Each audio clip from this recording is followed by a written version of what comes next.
Mainit-init na chismis. Detalye kung pure love nga ba ang pagmamahal ni Donnie Pangilinan kay Bel Mariano. Sabi ng mga hula, base sa aking nakikita sa treatment niya kay Bel Mariano, okay naman. Pero mukhang may butas pa dahil yung mga mata ng aktor ay nananatiling naghahanap. Ano kaya ang hinahanap niya?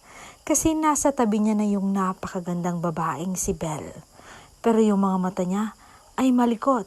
Dahil kung sigurado siya at hindi siya interesado sa iba, hindi siya titingin pa. Ano sa palagay niyo doon, Bel fans o Colorito? Comment down below.